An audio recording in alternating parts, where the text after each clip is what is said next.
Welcome back to another segment of ACRP TV. Today, our spotlight is on FDA guidance and COVID-19 and it's one impacting clinical trials. It's very important. We're lucky to have with us Dr. Mark Levenson, who's the director of the Division of Biometrics 7 in the Office of Biostatistics for the Center for Drug Evaluation and Research at the FDA. For more than a decade, Dr. Levenson has initiated several efforts at the agency to improve its evaluations of drug safety, both in the pre-market and post-market realms. He is also the technical lead for guidance, and that's the subject of today's discussion. We're going to be talking about the FDA's recently published statistical considerations for clinical trials during the COVID-19 public health emergency. Welcome and thank you for joining us today, Dr. Levenson. Well, thank you for the invitation to be here. Great, let's jump right in. Why did the FDA issue this guidance? Well, first, let me provide some context on this guidance. As you know, FDA plays a critical role in protecting the public health from threats such as emerging infectious diseases, including the coronavirus. We are committed to providing timely guidance to support response efforts to this pandemic. We have numerous guidances related to COVID-19. If you search FDA COVID, you can find information on FDA's efforts. The guidance we are talking about today is not about the treatment or prevention of COVID-19.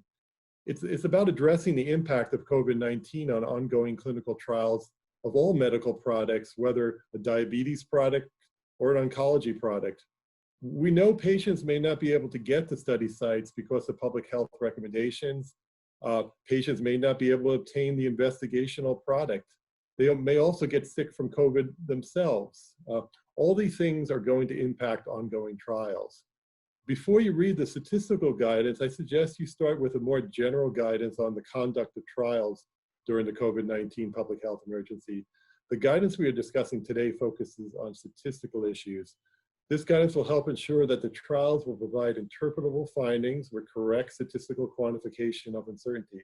I hope your audience sees the need for such a guidance. And Dr. Levenson, how long will this guidance be in effect? Well, this guidance is intended to remain in effect only for the duration of the public health emergency related to COVID-19.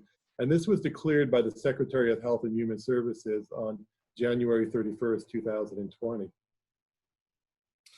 So during this difficult time of the pandemic, what concerns do you have about the integrity of clinical trials? Well, first, our biggest concern is always the safety of trial participants. I would refer you to the conduct guidance I mentioned earlier for more information on that topic. As far as the integrity of the trial, we want to ensure that the trial conduct adheres to good clinical practice and that any changes in the conduct of the trial do not call into question the reliability of the results or the integrity of the results. For example, we don't want any changes to trials that might promote a particular positive or negative finding. If a sponsor has any questions or concerns, they should reach out to the relevant FDA review division. What do sponsors need to do, though, if they plan to modify a trial? Well, trial sponsors should proactively plan to address the impact of COVID-19. We expect that any changes in the conduct of the trial that may affect the primary or key secondary endpoints should be reflected in an updated protocol and statistical analysis plan. Again, you may want to discuss the situation with the relevant FDA review division, but the point I want to make here is that sponsors should not propose any trial modifications based on data that might introduce bias into the interpretation of the findings. For a blinded trial, review of unblinded data is generally not appropriate. It's okay to consider summaries pulled over treatment arms, including information on missing data or treatment discontinuation. Also, information not specific to individual participants, such as information on site closures or disruption in the supply of the investigational product, may be considered. As I emphasized before, the safety of trial participants is paramount.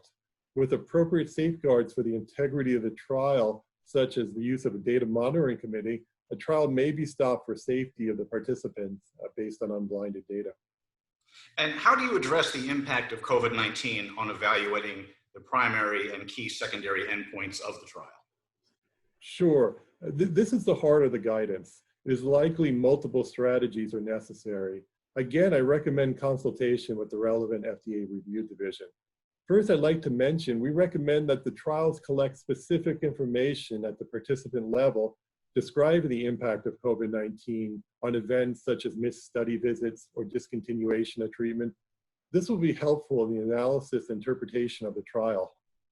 One strategy for addressing the impact of COVID-19 is to stop the trial and conduct the final analysis. However, this results in a loss of statistical power, or in other words, the trial may not have a statistically significant result. There are ways to estimate if you have enough statistical power. The guidance discusses this further. Another strategy is to increase enrollment to make up for lost information arising from the pandemic.